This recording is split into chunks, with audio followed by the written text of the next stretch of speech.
Hello! My name is Bryan and welcome to my blog. Today I'm going to teach you to be a successful shoe store employee.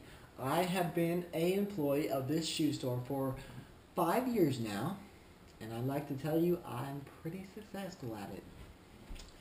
First step, you have to look confident. So shoulders back,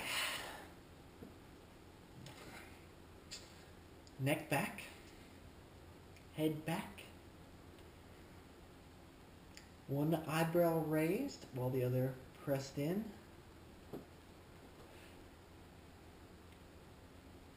Smirky smile. Now, you have to earn the respect of the customer before they enter the door. As they enter the door, you welcome them with a simple greeting. You know, say it's morning, afternoon, evening, you say, "Good afternoon, welcome to the shoe store," with confidence. "Good evening, welcome to the shoe store." Now, you give the customer a few seconds to go to whichever section they like. If they just stand there with a blank look like this, then you direct them.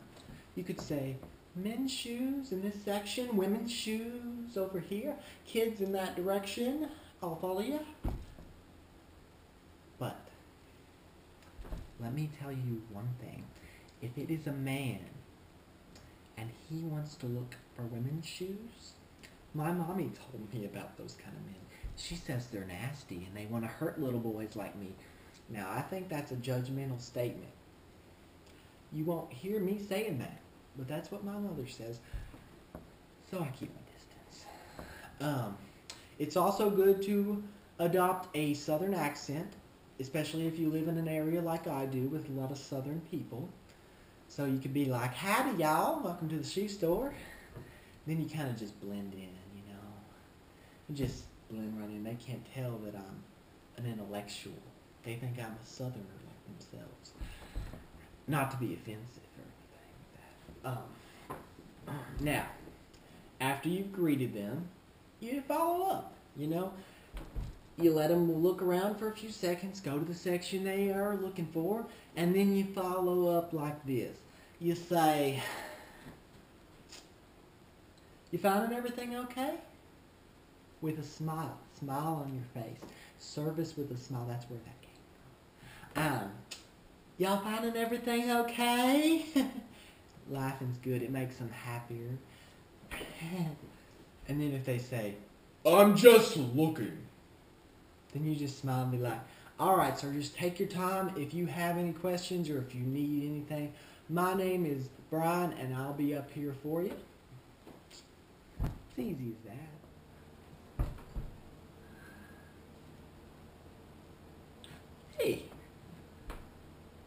Hey, now you're ready for step 2. You took your rod courageously and firmly in hand, and you have cast out that lure. You see what I did there? I used fishing as an analogy for sales. You see, fishing is a commonly practiced activity among Southerners, something you or I, intelligent YouTube dwellers, will not understand, but commonly practiced by Southerners, which are your main customers. Now, since you have cast the lure, it's time to wait. It could be 2 minutes, could be 30 minutes, but they will come to you because you are a salesman. Did you hear what I said there? I called you a man, a full-grown man, not a sales boy, a salesman. Makes you feel good, doesn't it? Now, since you have shown them that you are an acceptable salesman, they will come to you, presenting the shoe as a gift to their God. And they will greet you with the praise words, "Could I see a size 8 in this?" accomplished. Now, before we get into step 3, a little pat on the back. Good job. You're a salesman. You got that customer to want you, to want what you had.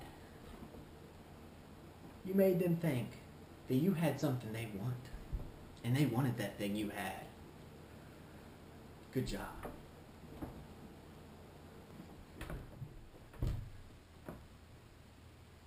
Hey there! Glad you're still here.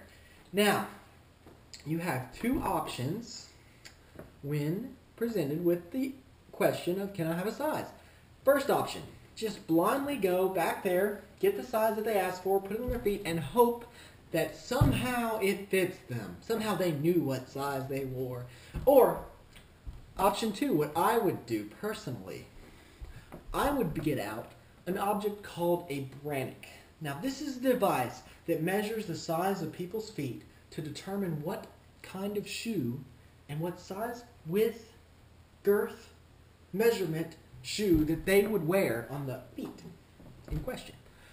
I would take this Bryan out and I would say, sir or ma'am, sometimes it's hard to tell, would you like me to measure your foot and tell you what size you wear? Now, you can get 2 responses from this question. Response number 1, yeah. Or response number 2, son, I know what size I wear. You put that thing up and get my shoes. Now, if you get response number 2, your actions should be, get your little booty back there and get his shoe before you get spanked by an old man. Now, this is step number 3. Now that you're in the back, this is what I like to call hunt and gather. You see what I did there? Did you catch that? That is another activity commonly done by Southerners. Hunting. Now, you're in the back. You're looking up, down those aisles trying to find the right shoe for them. Now, you see the shoe that they was asking for, and you, my friend, are sold out of 8s. You had your hopes up for that size. They asked for the size. You got to ask for the size. You did a good job to pat yourself on the back, and then you don't have that size. God, why did you not let me have that 8? Why did you let them ask for the size we were sold out of? Are you there? Are you listening to me? I was praying the whole time back. No. That's going too far. You don't need to go that far. You don't need to get that carried away. Here's what you do. You look and you scan that and you see what is the closest size you have to the size they asked for. Maybe it might fit. That shoe could run big. It could run small. And you get that 7.5 and you get that 8.5 and you bring that out along with other styles that are similar in style, function, to what they were asking for. Now, a good number to boxes to bring 4. We call this 4 on the floor. You take those 4 boxes, you put them on the floor. If you have too many, say 35, or too few, say 0, how are they going to buy these shoes? They're going to be confused. Now, you take those shoes out to them, you present the shoes, and you're on to step number 4.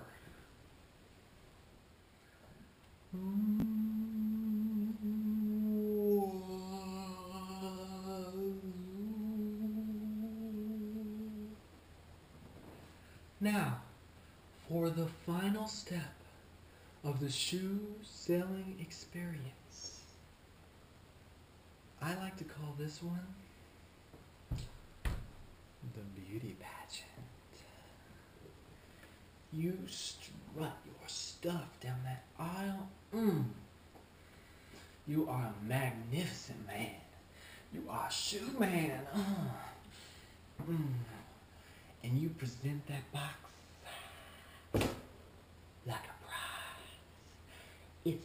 brand new pair of shoes, glowing in its glory.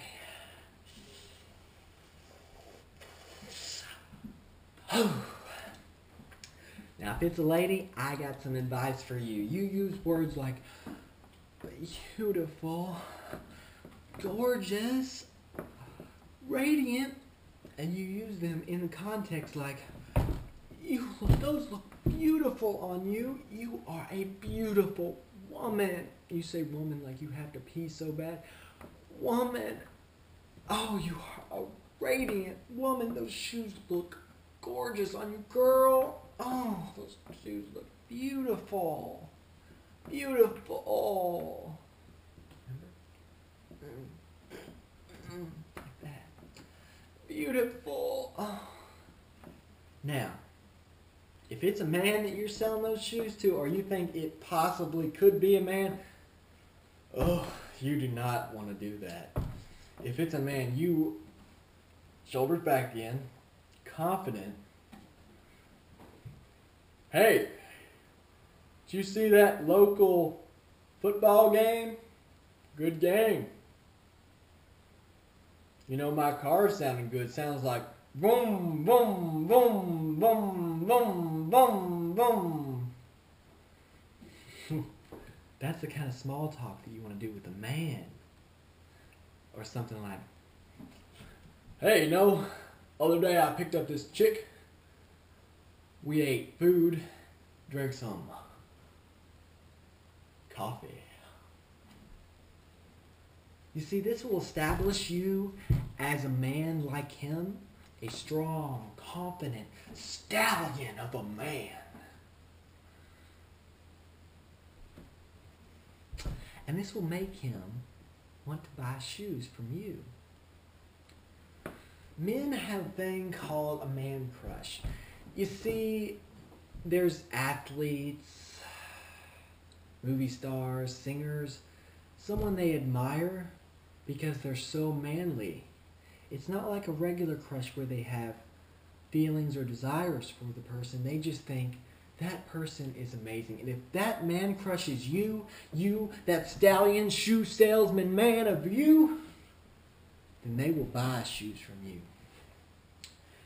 And women want to feel beautiful, especially if they're insecure.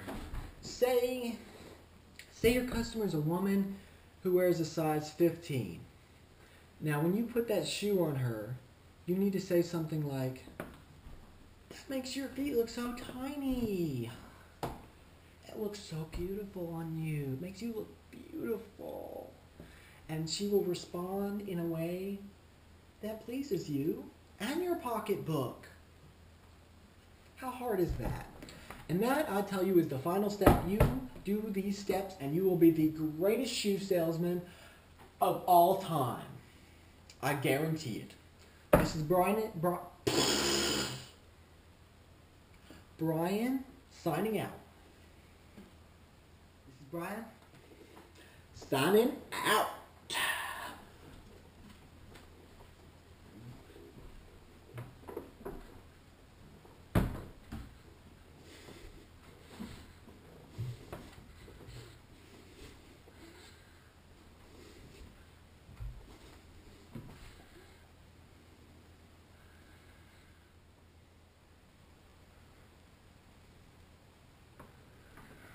My fingers are literally bleeding at the end of that amazing speech.